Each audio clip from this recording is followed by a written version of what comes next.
অনাদি হালদার তার বাড়িতে বসে দুপুরে খাওয়া দাওয়া করছিল, আর তার স্ত্রী চামেলি হাত পাখা দিয়ে তাকে বাতাস করছিল।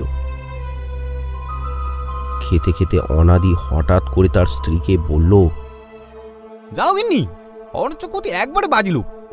আসলে আমারই ভুল। বাবার ওই একটাই তো জমি সম্বল ছিল, সেটাও আমি বন্ধ করে গেলাম ওই হরনাথের কাছে। তুমি বলো গিন্নি, আমি তো একটু একটু করে সমস্ত টাকা ফেরত দিয়ে দিয়েছি, কিন্তু এখন ও সেটা মানতেই চাইছে না, আবার টাকা চাইছে। উল্টে আমাদের নামে মামলা পর্যন্ত করে দিয়েছি। 3 মাসের মধ্যে টাকা না দিতে পারলে জমিটা নাকি দখল করবে বলেছি। আমিও দেখবো কেমন করে দখল করে। ওরা খুব বড় লোক, আমরা কি ওদের সঙ্গে পেরে উঠবো? পারি আর না পারি, এর শেষ থেকে আমি ছাড়বো। মামলা করেছে বলে কি আমি ভয়ে পিছিয়ে যাব?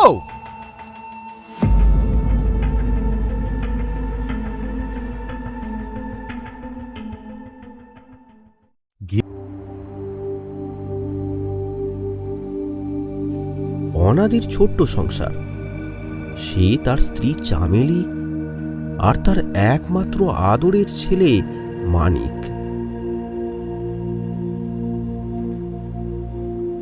অনাদি তাদের গ্রামেরই একটা মিষ্টির দোকানে কাজ করত। সেখানে কাজ করে বেশ কিছু টাকাও সে জমিয়েছিল, কিন্তু হরনাথ চক্রবর্তীর সাথে মামলা লড়তে গিয়ে এই কয়েক মাসে সে যা জমিয়েছিল তার সবই খরচ হয়ে যায়। উল্টে অনাদি মামলাও হেরে গেল, কারণ সে যে টাকা ফেরত দিয়েছিল তার কোনো কাগজপত্রই তার কাছে ছিল না। উল্টে সে হরনাথ চক্রবর্তীর কাছ থেকে যে জমি বন্ধক রেখে টাকা নিয়েছিল তার কাগজপত্র হরনাথ চক্রবর্তীর কাছে ছিল।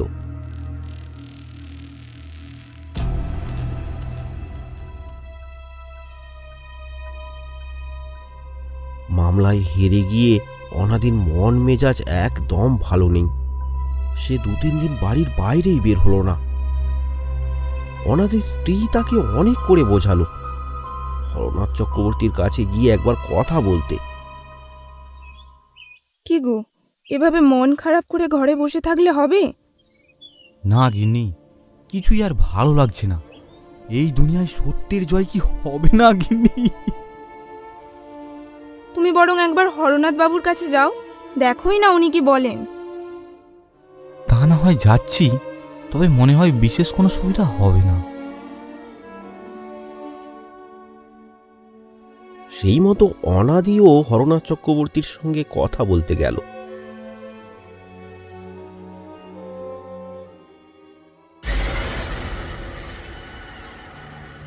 সেই সময় হরনাথ বাবুর বাড়িতে গ্রামের আরো বেশ কয়েকজন ছিল। অনাদি হরনাথ বাবুর কাছে গিয়ে বলল, হরনাথ বাবু, দয়া করে আমার জমিটা আমায় ফিরিয়ে দিন। আমার জমিটা আপনি দখল করবেন না। তাই? আচ্ছা আচ্ছা, তাই দখল করব না। তুই আমার সাথে একটু এদিকে আয় তো। তারপর হরনাথ বাবু অনাদিকে একটু আড়ালে নিয়ে গিয়ে কি জানি সব বলল, তাতে অনাদি প্রচণ্ড রেগে গেল। সে সজোরে একটা থাপ্পড় বসিয়ে দিল হরনাথ চক্রবর্তীর গালে। ছি হরণবাবু, ছি! আপনি এত নীচ লোক আমি কল্পনাও করতে পারিনি। আর একবার যদি এসব কথা আমি শুনি তাহলে আমি আপনার জিভ টেনে ছিঁড়ে ফেলবো। ওখানে দাঁড়িয়ে থাকা সমস্ত লোক সেই ঘটনাটা দেখল। হরনাথ চক্রবর্তীর একটু দাপট রয়েছে এলাকায়, এতগুলো লোকের সামনে তার গালে একটা সজোরে চড় বসিয়ে দিয়েছে অনাদি। রাগে ফুঁসতে লাগলো হরনাথ চক্রবর্তী। রাগে একেবারে লাল হয়ে হরনাথ বাবু বলল, তোর এত বড় সাহস, তুই আমার গালে চড় মারলি? এর শেষ কিন্তু আমি দেখেই ছাড়বো। আর কালকে আমি তোর জমি দখল করে নেব। আমি তোর অবস্থার শেষ দেখে ছাড়বো। তুই সাপের লেজে পা দিয়েছিস অনাদি, ছোবল তোকে খেতেই হবে।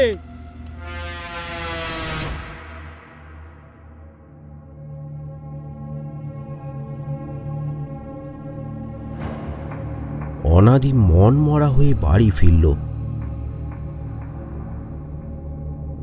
তার স্ত্রী তাকে দেখে জিজ্ঞাসা করলো, কি গো, কি হলো? বললাম তো সব কিছু হবে না, বাদ দাও, সব বাদ দাও। অনাদি আর কিছুই বলল না। সে ঘরের ভেতরে চলে গেল।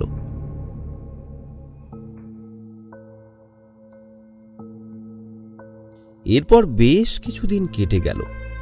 অনাদির কিছুই আর ভালো লাগে না।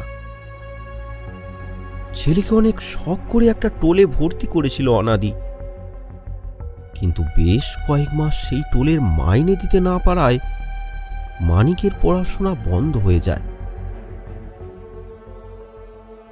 জমিও গেল, জমানো টাকাও গেল। অনাদি এতটাই মনমরা হয়ে গিয়েছিল, রোজ সে কাজেও যেত না, চুপ করে ঘরে বসে থাকত।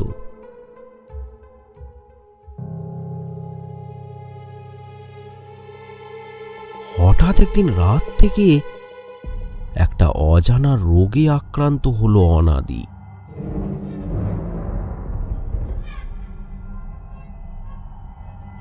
বিছানা থেকে উঠতে পারছে না অনাদি। ডাক্তার, কবিরাজ সব ডাকা হলো, কিন্তু কিছুতেই কেউ তার রোগ ধরতে পারছে না।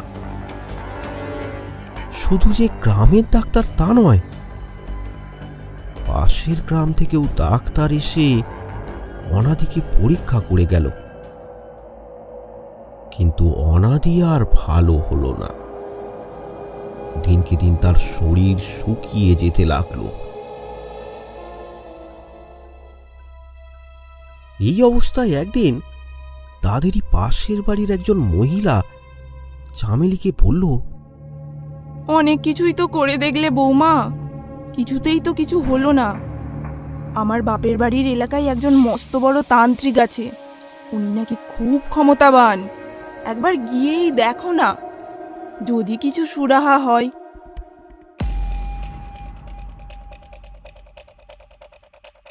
চামেলি তৎক্ষণাৎ বেরিয়ে পড়ল সেই তান্ত্রিকের কাছে যাওয়ার জন্য।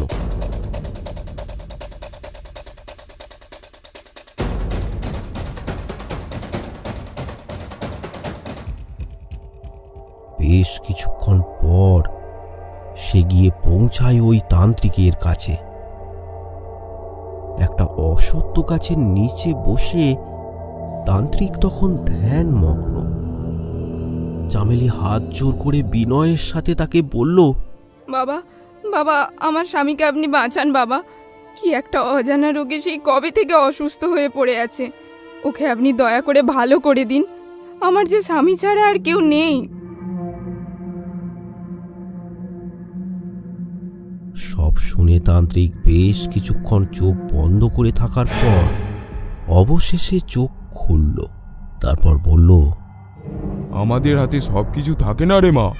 আমি একজন তান্ত্রিক হয়েও বলছি, কিছু কিছু ক্ষেত্রে আমাদের ক্ষমতা কাজ করে না। তুই বরং তোর স্বামীকে নিয়ে শহরে যা, সেখানে গিয়ে ভালো ডাক্তার দেখা। আমি তোর স্বামীর ভবিষ্যৎ দেখেছি। শহরে গিয়ে ভালো ডাক্তার দেখালে তোর স্বামী আবার সেরে উঠবে, কিন্তু তার জন্য তোকে বেশ কিছু অর্থ ব্যয় করতে হবে। যা, গিয়ে ব্যবস্থা কর। তারপর যত তাড়াতাড়ি পারিস ওকে নিয়ে শহরে চলে যা, দেখবি নিশ্চয়ই ঠিক হয়ে যাবে।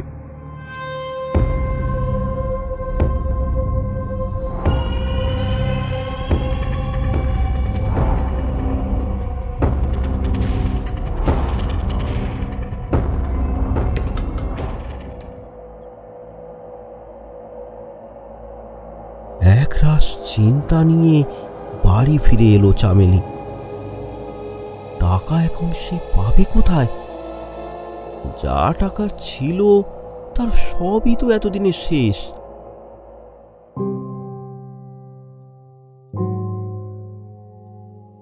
সন্ধ্যার সময় বাড়ির বাইরে উঠানে বসে আছে চামেলি। সে ভাবতে থাকে, কি করে তার স্বামীকে সে কলকাতায় নিয়ে যাবে, কি করে জোগাড় করবে এতগুলো টাকা। ভাবতে ভাবতে হঠাৎ তার মনে পড়ে হরনাথ চক্রবর্তীর কথা। তাকে টাকা চাইলে কেমন হয়, সে কি এই অবস্থাতে টাকা দেবে না? লোকটা যতই খারাপ হোক, সে কি এই অবস্থাতে তাকে ফিরিয়ে দিতে পারবে? সে যাই হোক, একবার চাইতে তো অসুবিধা নেই। চামেলি আর দেরি করে না, সে বেরিয়ে পড়ে হরনাথ চক্রবর্তীর বাড়ি যাওয়ার জন্য।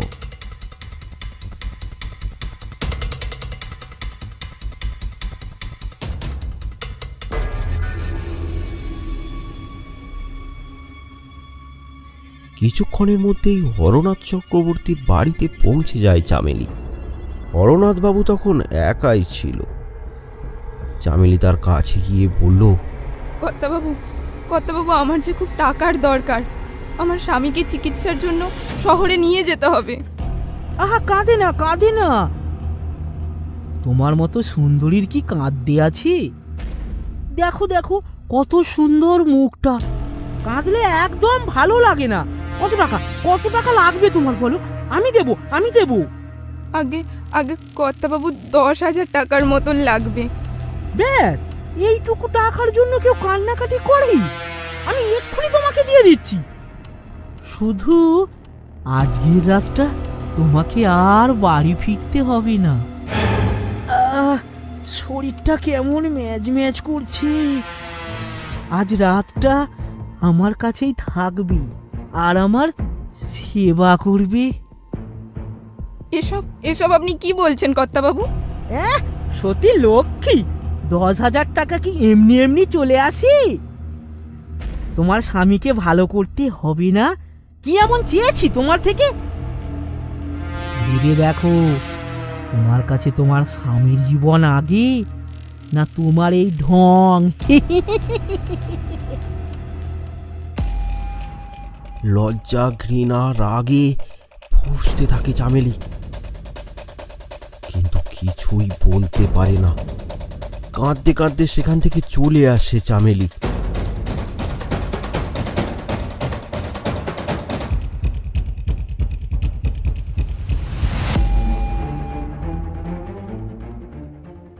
বাড়ি ফিরে এসে চামেলি তার স্বামীর কাছে যায়।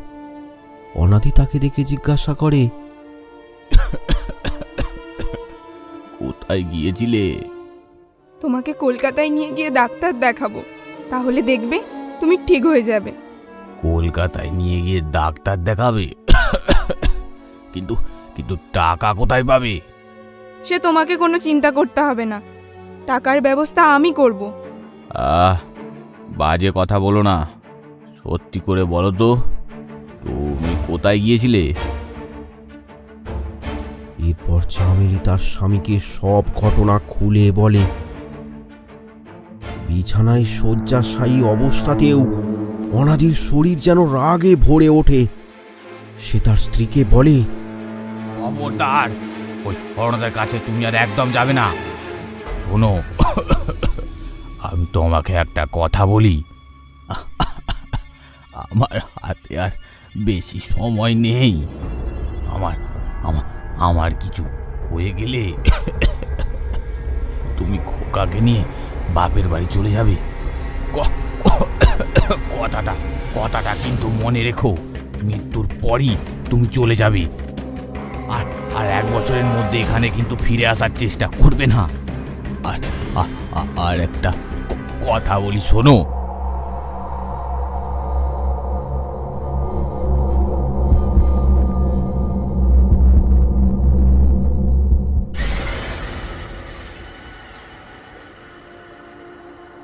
পরের দিন মাঝরাতেই অনাদির মৃত্যু হয়।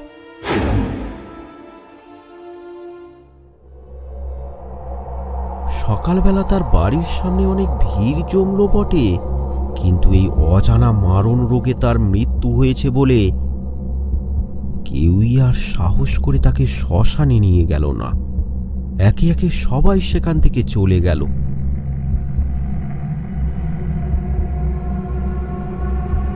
অনাদির ছেলে তখনও অনেকটাই ছোট, সেই সবের কিছুই বুঝতে পারল না। কিন্তু চামেলি তো তার স্বামীর মৃতদেহকে এইভাবে ফেলে রেখে চলে যেতে পারে না।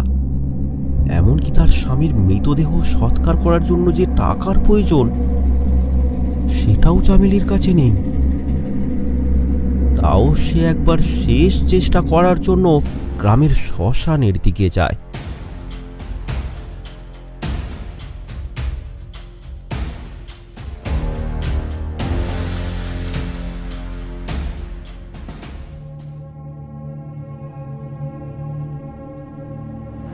শ্মশানে পৌঁছে চামেলি ডোমকে বলে, আমার কাছে কোনো টাকা পয়সা নেই, দয়া করে আমার স্বামীর মৃতদেহটা সৎকার করে দিন।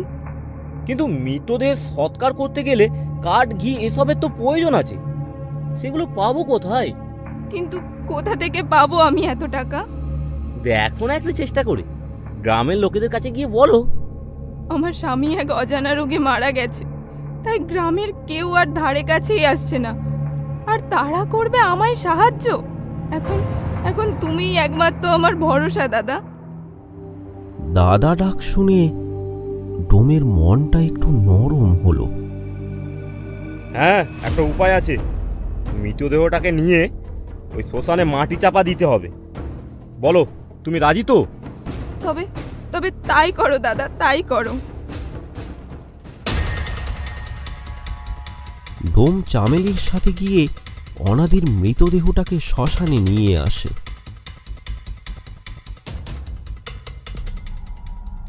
তারপর মাটি খুঁড়ে মৃতদেহটাকে চাপা দেয়া হয়।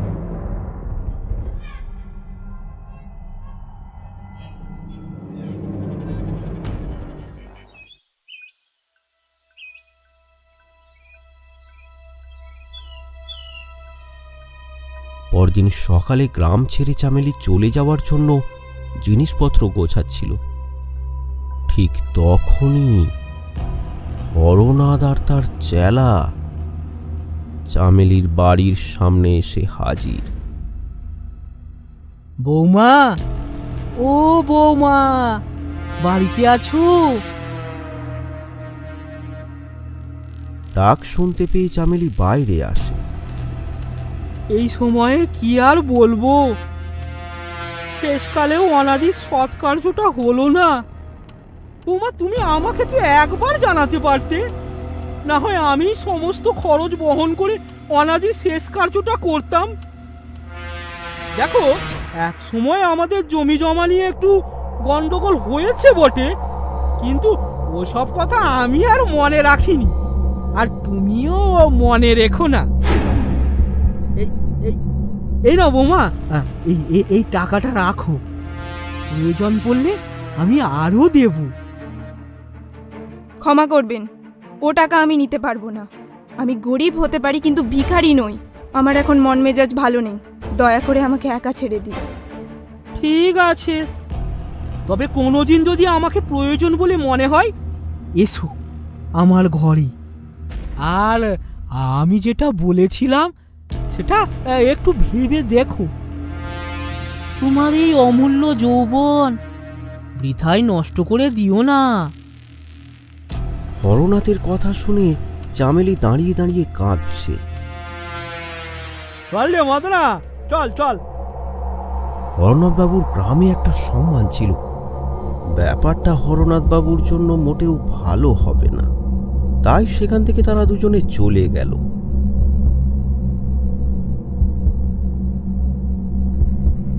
দুপুরের একটু পরে চামেলি তার ছেলেকে নিয়ে গ্রাম ছেড়ে চলে গেল।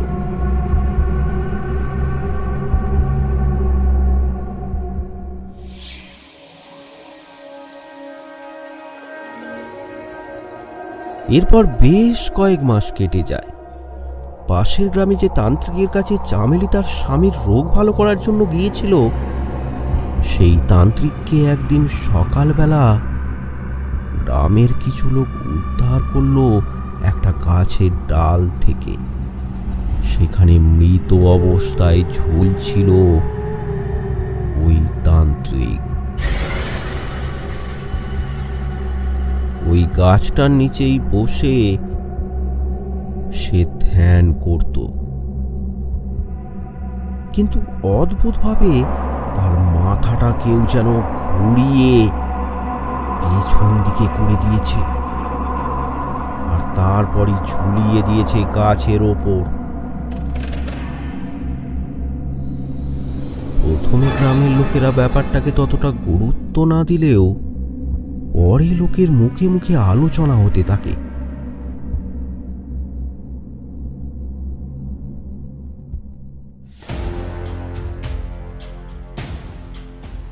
কানু বলে একজন চাষি নাকি তখন ওই মাঠেরই পাশের জমিতে কাজ করছিল।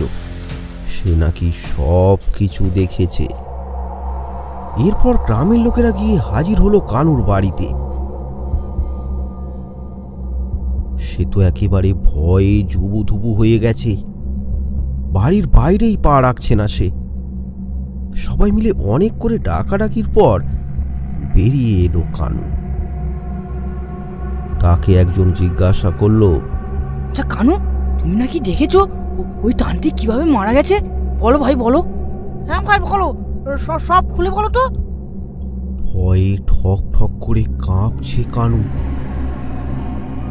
ওই সাধু বাবা তো ওই গাছের নিচেই বসে থাকতো। ওর পাশে আমার একটা জমি আছে, সেখানে আমি ওই দিন চাষের কাজ করছিলাম।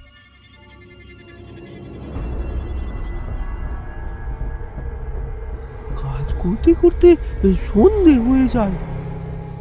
পাশের মাঠের নিমাই বলাই সবাই যারা যারা ছিল সবাই বাড়ি চলে যেতে লাগলো। তখনও খানিকটা আলো ছিল, আমার কাজও পড়ে রয়েছে, তাই আমি ভাবলাম যতটা এগিয়ে রাখা যায় আর কি। তা আমি কাজ করছি, হঠাৎ করে সাধু বাবা দেখলাম উঠে দাঁড়ালো। তারপর ভয়ে এদিক ওদিক দেখতে লাগলো, আর তখনই একটা কালো ছায়া মূর্তি প্রকট হলো।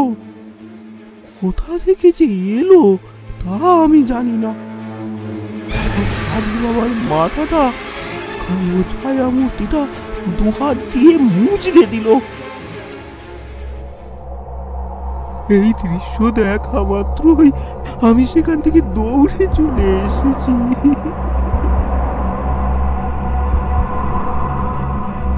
এই কথা শোনা মাত্রই গ্রামের সব লোক ভয় পেয়ে সেখান থেকে পালিয়ে গেল। তারা এতক্ষণে ব্যাপারটা বুঝেছে যে সাধু বাবাকে যে মেরেছে সে কোনো মানুষ নয়, সে একটা পিশাচ।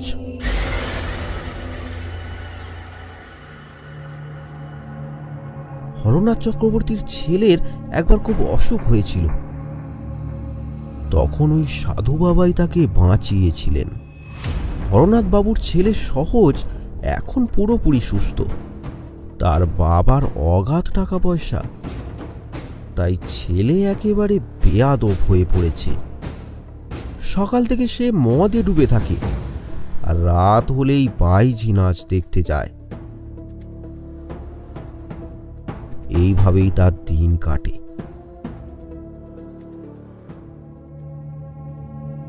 সাধু বাবার মৃত্যুর খবরটা হরনাথ চক্রবর্তীর কানেও গিয়েছিল। সে তার ছেলে সহজকে ডেকে বলল, সহজ, কিভাবে তুমি তোমার জীবনটা ফিরে পেয়েছো তা কি তুমি ভুলে গেছো? যে সাধু বাবার দয়ায় তোমায় বাঁচিয়েছিলাম তিনি কিন্তু এখন আর বেঁচে নেই। শোনা যাচ্ছে কোনো এক পিশাচের হাতে নাকি তিনি মারা গেছেন। তুমি একটু সাবধানে থেকো বাবা। পিশাচ? আমাদের গ্রামে আবার পিশাচ কোথা থেকে এলো? ভুলে যেও না, আমার সত্য অনাদি কিছুদিন আগেই মারা গেছে, আর সে কিভাবে মারা গেছে সেটা কিন্তু তুমি ভালোভাবেই জানো। এমনকি তার মৃতদেহের সৎকার্য পর্যন্ত করা হয়নি। হতে পারে সেই মৃত্যুর পর পিশাচ রূপ ধারণ করে ওই সাধু বাবাকে হত্যা করেছে। হরনাথ চক্রবর্তীর পাশেই দাঁড়িয়েছিল তার চেলা মদনা। সমস্ত ভালো মন্দ কাজে সে হরনাথ বাবুকে সাহায্য করত।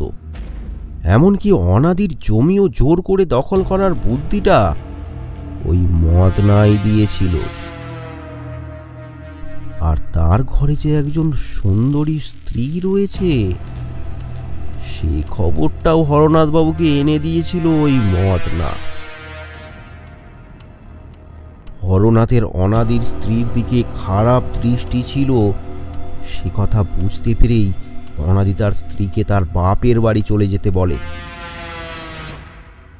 আবার একবার সে ফিরে এসেছিল, তারপর আবার চলে যায়। কেন সে এসেছিল সে কথা কেউই জানে না।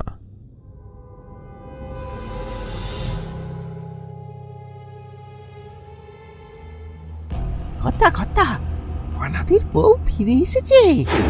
তাই নাকি রে? আরে আমি তো জানতাম এ প্রস্তাবে রাজি না হয়েও পারবে না। যতই হোক ভরপুর যৌবন।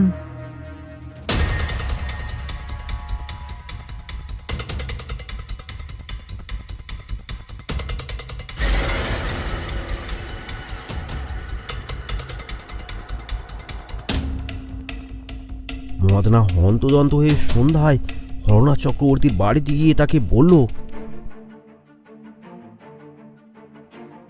কথা কথা পাখি তো উড়ে গেল। উড়ে গেছি? কোন পাখির কথা বলছিস রে?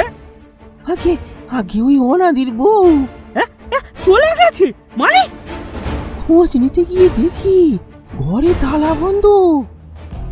আরে আমি ভেবেছিলাম ও আমার প্রস্তাবে রাজি হয়ে গ্রামে ফিরে এসেছি।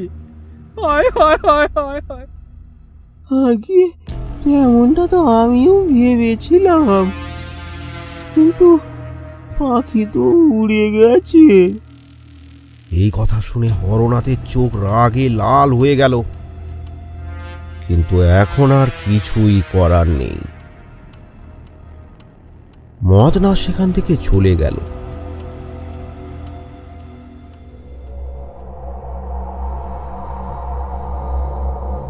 গ্রামের নির্জন রাস্তা দিয়ে বাড়ি ফিরতে লাগলো মদনা। মদনা বাড়িতে একাই থাকে। তার স্ত্রী গত হয়েছে আজ 5 বছর হলো।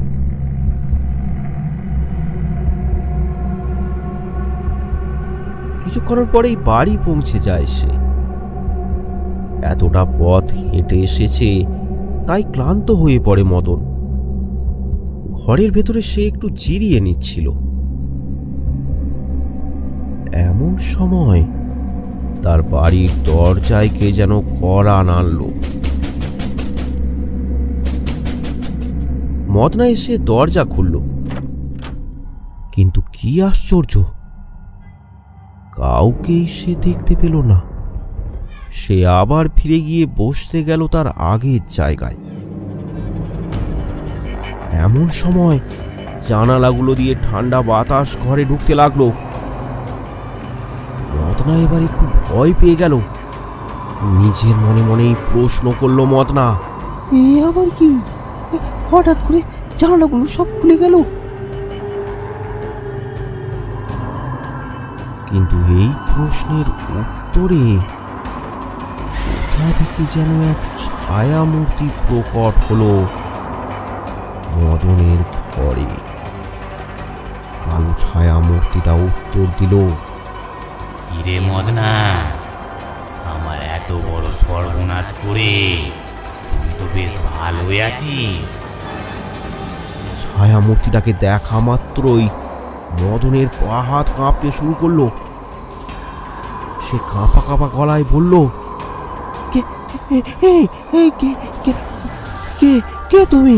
হ্যাঁ, অনাদি।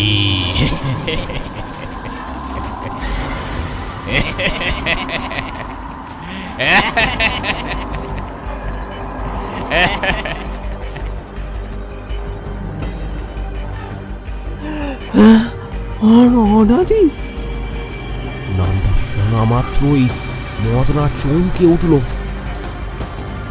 আমার বাড়ির সামনে 5 সুপারি হলুদ পড়া তুই দেখেছিলি না? তুই হরনাথের কানে তুলেছিলি আমার স্ত্রীর কথা। তারপর থেকেই হরনাথ আমার স্ত্রীর দিকে পুনতরে দেখতে শুরু করেছে। আমি কাউকে ছাড়বো না, কাউকে না, তোকেও না।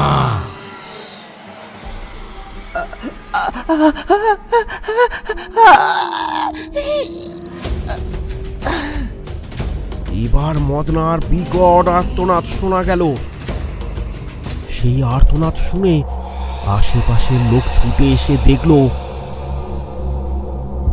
মদনা মৃত অবস্থায় তার ঘরের মেঝেতে পড়ে রয়েছে।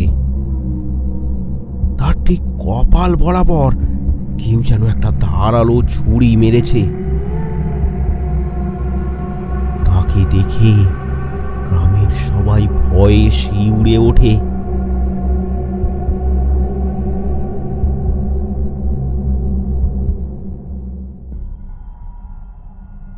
ওই রাতেই ঘটল আর এক ঘটনা। হরনাথ তার ঘরে শুয়েছিল। হঠাৎ করেই তার ঘরে যেন তীব্র ঝড় প্রবেশ করল। হরনাথ কিছুই বুঝতে না পেরে বিছানা ছেড়ে উঠে দাঁড়ালো। তারপর তার ঘরে প্রকট হলো সেই ছায়া মূর্তিটা। অরুণাথ, এ অরুণাথ। কে কে কথা বলে? কে? অনাদি রে, অনাদি। তুই যে জঘন্য কাজ করেছিস আমার সাথে, তার বদলা আমি নেবই। এই কাজে তুমি যারা সাহায্য করেছিল তাদের দুজনকে আমি মেরে ফেলেছি। এবার তোর ছেলেকে মারবো, তারপর তোকে।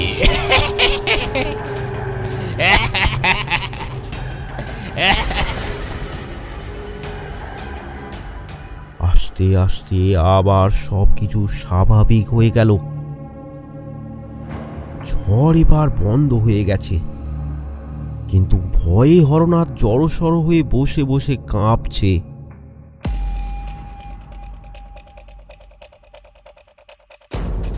পরদিন সকালেই হরনাথ পাশের গ্রামে গেল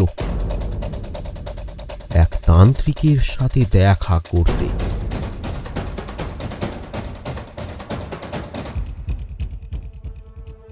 বাবা বাবা, আমি খুব বিপদে পড়ে আপনার কাছে এসেছি। আমায় বাঁচান, আমায় বাঁচান বাবা, আমায় বাঁচান। তোর কপালেই আমি দেখতে পাচ্ছি তুই অনেক পাপ কাজ করেছিস। যা যা, ভাগ এখান থেকে, আমি তোর কোনো উপকার করতে পারবো না। হরনাথ আকুতি মিনতি করে হাত জোর করে কাঁদতে শুরু করলো। বাবা, ওর পিশাচ আমার ছেলেকে হত্যা করবে বলছে বাবা। আপনি দয়া করে আমার ছেলেকে বাঁচান বাবা। কিন্তু ওই পিশাচ তোর এবং তোর ছেলেরই বা ক্ষতি করতে চাইছে কেন? এর তো নিশ্চয়ই কিছু একটা কারণ রয়েছে। আমি জানি না বাবা, সে কেন আমার ক্ষতি করতে চাইছে। বেঁচে থাকাকালীন জোরপূর্বক আমি তার জমি দখল করে নিয়েছিলাম। তুই যদি জমি ফিরিয়ে দিস তাহলে আমি তোর একবার সাহায্য করার চেষ্টা করে দেখতে পারি। সে জমি আমি ওর স্ত্রীকে ফিরিয়ে দেবো। আপনি আমার ছেলেকে বাঁচান বাবা।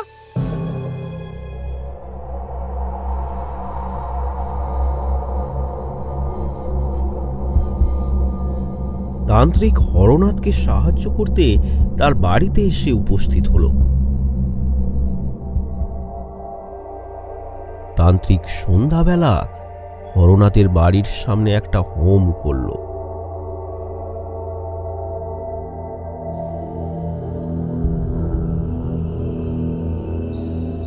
হোম সম্পন্ন হওয়ার পর তান্ত্রিক তার আসন ছেড়ে হরনাথের কাছে এসে তাকে বলল, ও কোনো সাধারণ পিশাচ নয় রে, ওর সাংঘাতিক ক্ষমতা। আমি তা টের পেয়েছি।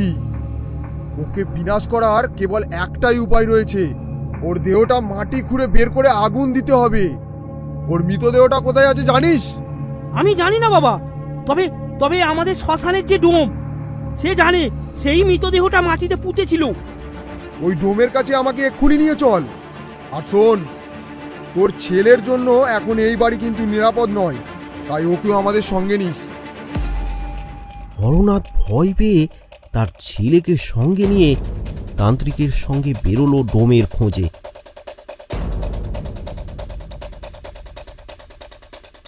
অন্ধকার মেঠো পথে লণ্ঠন জ্বালিয়ে তারা চলেছে।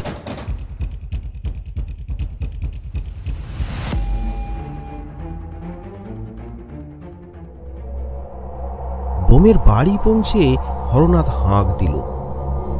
ভান্ডারি, ভান্ডারি, ভান্ডারি, বাড়িতে আছিস? দরজাটা খোল। আরে আরে আরে কর্তামশাই, এখন এ সময় কিছু দরকার নাকি? আরে তান্ত্রিক বাবা আপনার সাথে? আজ থেকে বেশ কিছু মাস আগে তোমাদেরই গ্রামের একজন কে যেন অনাদি হালদার, তার মৃতদেহটা কোথায় কবর দিয়েছিলে? সে তো আমাদের শ্মশানের পাশে পড়ে থাকা একটা জমিতে পুঁতে দিয়েছিলাম। কিন্তু কেন এখন এই কথা জিজ্ঞেস করছেন কেন? অনাদির আত্মা মুক্তি পায়নি। সে পিশাচ রূপ ধারণ করে হরনাথ এবং হরনাথের ছেলের ক্ষতি করতে চাইছে। এর আগে তোমাদের গ্রামে যে তান্ত্রিক বাবা থাকতো তাকে ওই পিশাচই হত্যা করেছে। তুমি এখনই আমাদের ওই জায়গায় নিয়ে যেতে পারবে যেখানে অনাদির মৃতদেহটা তুমি পুঁতেছিলে? কথাগুলো শুনে ভান্ডারি একটু ভয় পেয়ে গেল, কিন্তু সে যে জাতে ডোম, ভয় পেয়েছে সেটা লোককে বুঝতে দিলে চলবে না। তাই সে তান্ত্রিক বাবাকে বলল, আমি কিন্তু আপনাদের ওই জায়গাটা দেখিয়ে দিয়েই চলে আসবো। আমার শরীরটা খুব একটা ভালো না। এরপর তারা চারজন মিলে সেই দিকে রওনা দিল যেখানে ভান্ডারি পুঁতেছিল অনাদির মৃতদেহটা।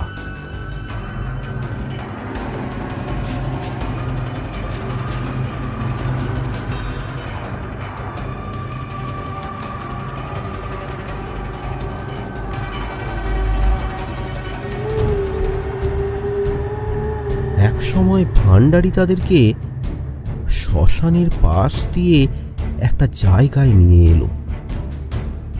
জায়গাটা ঘাসে পরিপূর্ণ। ওই ঘাসে পরিপূর্ণ জায়গাটা দেখিয়ে ভান্ডারি বলল, এই যে এইখানেই পুঁতে দিয়েছিলাম। হঠাৎ করেই ওই জায়গায় ঝড়ের গতিতে হাওয়া বইতে শুরু করলো। তারপর একটা কালো ছায়া ওদের চারজনকে গোল গোল করে ঘুরতে শুরু করলো। তান্ত্রিক বাবার বুঝতে অসুবিধা হলো না এই ছায়া কার।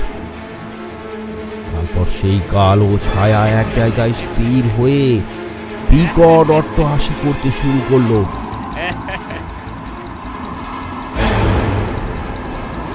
এরপর ছায়া মূর্তিটা দুহাত বাড়িয়ে তান্ত্রিকের সামনেই হরনাথের ছেলের গলা টিপে ধরল আর মাটি থেকে বেশ কিছুটা ওপরে তুলে ধরল।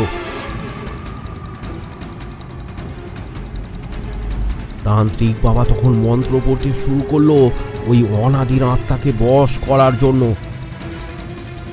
কিন্তু তার মন্ত্রে কোনো কাজই হলো না। অসম্ভব! এই মন্ত্র বলে আমি কত পিশাচকে কাবু করেছি, কিন্তু কিন্তু একে কেন পারছি না? এই দৃশ্য দেখা মাত্রই ভান্ডারি সেখান থেকে দৌড়ে পালিয়ে গেল। হরনাথ জ্ঞান হারিয়ে মাটিতে পড়ে যায়। হরনাথের ছেলের দেহ থেকে যখন প্রাণ ভোমরা বেরিয়ে গেল, তখন ছায়ামূর্তিরা তার দেহটা ছুঁড়ে ফেলে দিল তান্ত্রিকের পায়ের কাছে। তারপর বলল, তুই আমাকে মারতে চাস? পারবি না, পারবি না।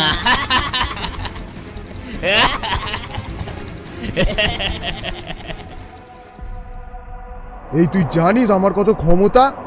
তুই যতই শক্তিশালী হোস না কেন, তুই এক পিশাচ। আর তোকে বিনাশ করার উপায় কিন্তু আমি জানি। তোর মৃত কঙ্কাল জ্বালিয়ে আমি তোর বিনাশ করব, আর তুই এই কাজে আমাকে বাধা দিতে পারবি না। তান্ত্রিকের এই কথা শুনে ছায়ামূর্তিটার হাসির কোনো রূপ পরিবর্তন হলো না।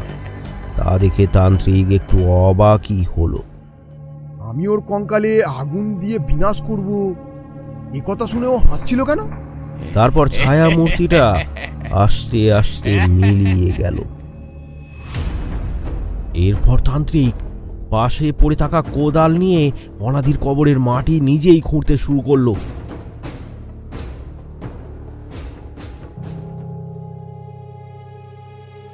মাটি প্রায় অনেকটাই খোঁড়া হয়ে গেছে। এমন সময় হরনাথের জ্ঞান ফিরল।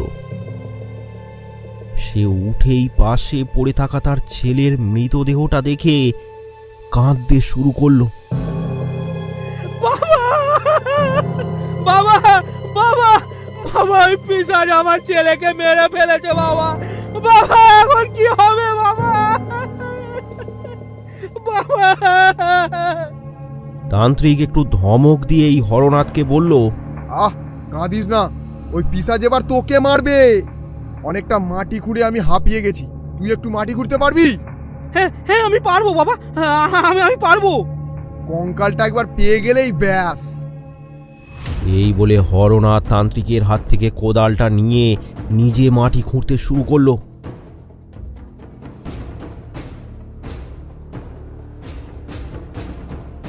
বাবা, এখানে তো ভাঙা বাঁশের খাটিয়া আর মাদুর ছাড়া কিছুই দেখতে পাচ্ছি না।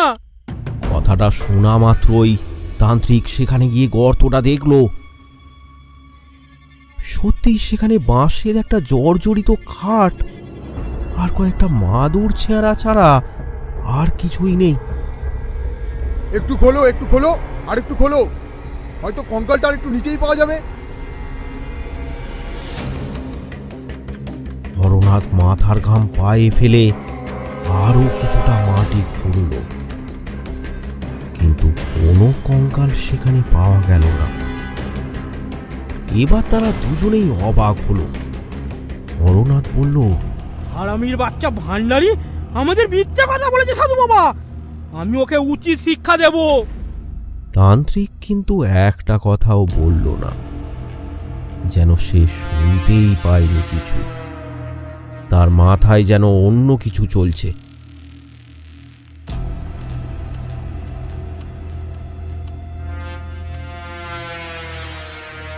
হরনাথ তান্ত্রিককে নিয়ে আবারও ভান্ডারির বাড়িতে এসে হাজির হলো।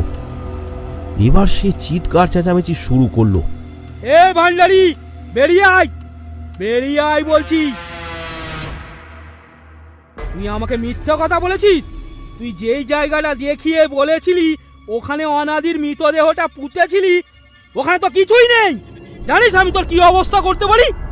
পর মুহূর্তেই হরনাথ নিজের রাগকে কাবু করে ভান্ডারিকে বলল, দেখ ভান্ডারি, অনাদির আত্মা আমার ছেলেকে হত্যা করেছে, এবার যে সে আমাকেও হত্যা করবে। আচ্ছা, আমি ওর কি ক্ষতি করেছি বল? আমি তোর জমি ফিরিয়ে দেবো বলেছি, আর ওকে আটকাতে না পারলে ও আমাকেও মেরে ফেলবে। আর ওকে আটকানোর একটাই উপায়, ওর মৃতদেহে আগুন দিতে হবে। তুই বল ওকে কোথায় রেখেছিস ভান্ডারি? দেখুন বাবু, ওনাদের দেহটা আমি ওখানেই পুঁতেছিলাম। তাহলে দেহটা কি হাওয়ায় উবে গেল নাকি? তুই ঠিক করে বল কোথায় পুঁতেছিলি, মাতাল একটা। থাম তুই, মরার খাট বিছানাটা এখনো ওখানেই আছে, শুধু মরাটাই নেই। তার মানে মরাটাকে কেউ সরিয়ে ফেলেছে। আমি জানি না, আমি সরাইনি। বাবা, তাহলে কে সরিয়েছে? সেটা জানি না। তুই বলেছিলিস না অনাদির স্ত্রী অনাদির মৃত্যুর পর তার বাপের বাড়ি চলে গেছে? আমি একবার ওর সঙ্গে দেখা করতে চাই, আর আজই।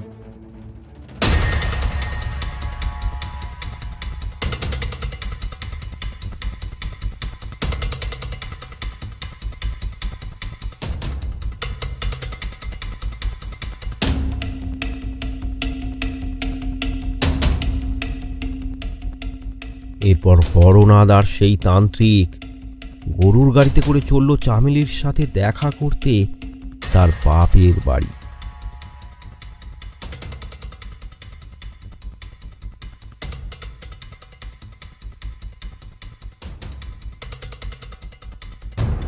তান্ত্রিক চামেলির বাপের বাড়িতে পৌঁছে একটা বিধবা মেয়েকে দেখে বুঝতে পারল যে এটাই অনাদির স্ত্রী চামেলি।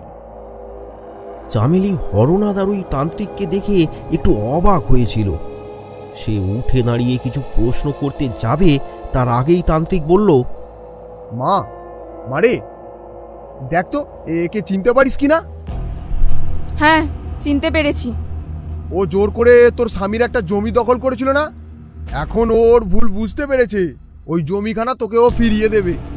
হরনাথ হাত জোর করে অনাদির স্ত্রীর কাছে নিবেদনের স্বরে জানালো, বৌমা, তুমি আমায় ক্ষমা করে দাও বৌমা, তুমি আমায় ক্ষমা করে দাও। আমি তোমাদের সমস্ত জমি ফিরিয়ে দেবো। আমার অন্যায় হয়েছে বৌমা, আমায় ক্ষমা করে দাও। আমি আর তোমার দিকে নজর দেব না। মা, মারে, তোকে একটা প্রশ্ন জিজ্ঞেস করব। তোর স্বামীর মৃত্যুর পর তুই তোদের গ্রামের ডোমের সাহায্য নিয়ে তোর স্বামীর মৃতদেহটা শ্মশানের পাশে একটা জায়গায় পুঁতে দিয়েছিলিস। আমি সেই জায়গাটা খুঁড়ে দেখেছি, সেখানে তোর স্বামীর মৃতদেহ নেই, শুধু মরার খাটিয়াটা পড়ে আছে। মৃতদেহটা কোথায় গেল বলতো? আমি সরিয়েছি। প্রথমে যেখানে আমার স্বামীর মৃতদেহটা কবর দেওয়া হয়েছিল, সেখান থেকে পরে ওটা আমিই সরাই। আমার স্বামীর মৃত্যুর 1 সপ্তাহ পরে আমি ওখানে গিয়েছিলাম, তখনই ওই জায়গা থেকে আমি ওটা সরাই। কিন্তু কেন? তা আমি জানি না, তবে আমার স্বামী জীবিত অবস্থায় আমাকে এই কাজটা করতে বলে গিয়েছিল। বুঝেছি, অনাদি ব্যাপারটা আগেই বুঝতে পেরেছিল আমার মতো কেউ একজন তান্ত্রিক আসবেই, তাই ও মরার আগেই সব পরিকল্পনা করে রেখেছিল। মা, তুমি আমাকে বলো, তোমার স্বামীর মৃতদেহটা দ্বিতীয়বার তুমি কোথায় পুঁতেছিলে? ক্ষমা করবেন আমাকে, আমার স্বামী এ কথা কাউকে বলতে মানা করেছে। কিন্তু এখন আপনি এসব কথা জিজ্ঞেস করছেন কেন? কারণ তোমার স্বামী এখন পিশাচ। সে তোমার শ্বশুরবাড়ি এলাকায় খুব উপদ্রব করছে, আর কয়েকজনকে তো প্রাণেও মেরেছে। তোমার স্বামীর মৃতদেহটা তুমি কোথায় পুঁতেছো বলো, তাহলে আমি হরনাথের প্রাণটুকু বাঁচাতে পারবো।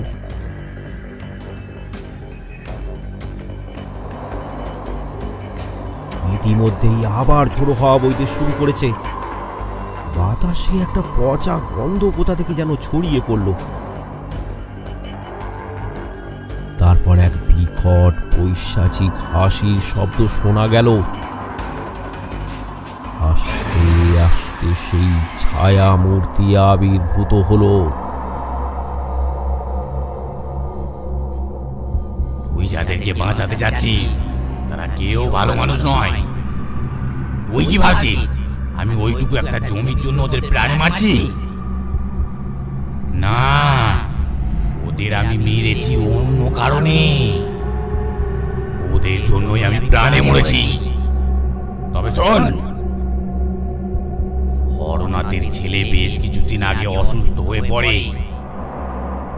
অনেক কবিরাজি করে ওই ছেলের রোগ ভালো হয় না। শেষমেশ হরনাথ ছেলেকে বাঁচানোর জন্য এক তান্ত্রিকের শরণাপন্ন হয়।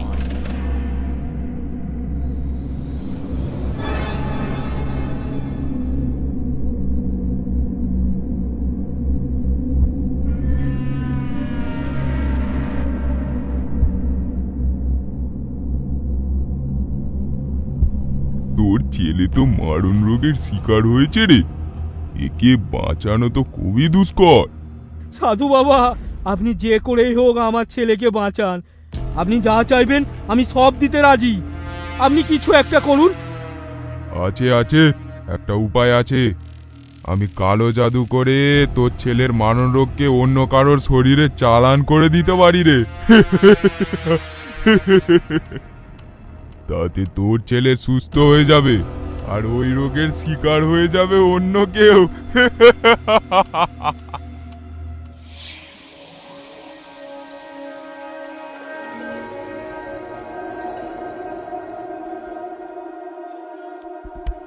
এই নে, মন্ত্র পড়া পান সুপারিটা নে। যা, এটা কোনো জায়গায় রেখে দিবি। এটা যে ডেগোবে তারই শরীরে প্রবেশ করবে এই মারণ রোগ।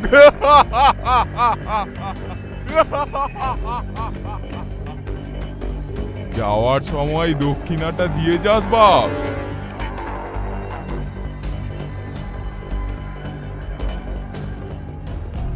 আরে মদনা, এখন এটা কোথায় রাখা যায় বলতো? কেন কর্তা, আপনার চিরশত্রু অনাদির ঘরে? ওই অনাদি চলে গেলে ওর ডাকুর বউটা কিন্তু একেবারে আপনার হয়ে যাবে। তাই? ঠিক বলেছিস, একদম ঠিক বলেছিস। যা, ওর বাড়িতেই রেখে দিয়ে আয়, যা।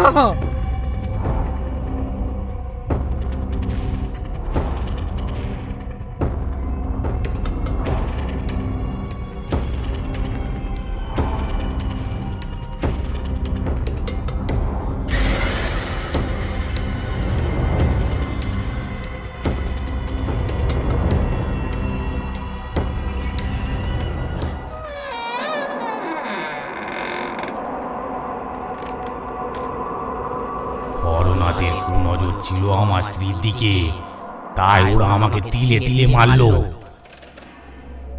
কি কি কি কি কি দোষ করেছিলাম আমি? কি দোষ করেছিলাম? সব শুনে তান্ত্রিক রাগে হরনাথের দিকে তাকিয়ে বলল, ছি, তুই আমাকে এত বড় মিথ্যে কথা বলে এখানে এনেছিস? আমি তোর এতটুকু উপকার করব না। এরপর ওই ছায়া মূর্তি ধীরে ধীরে এগিয়ে এলো হরনাথের দিকে। তারপর হরনাথের ঘাড় মোটকে মাথাটা পেছনে ঘুরিয়ে দিল।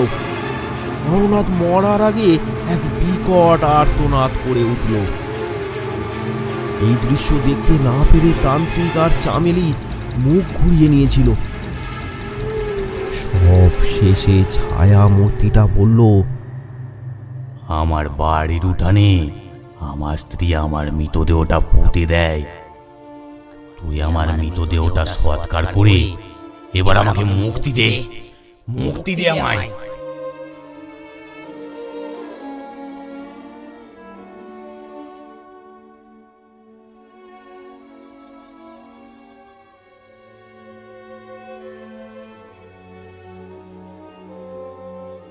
আরো ভয়ানক গল্প পেতে আমাদের চ্যানেলটি সাবস্ক্রাইব করুন আর কমেন্ট করে জানাতে ভুলবেন না গল্পটি কেমন লাগলো। কমেন্ট করে পাশে থাকুন বাংলা কার্টুন হাব।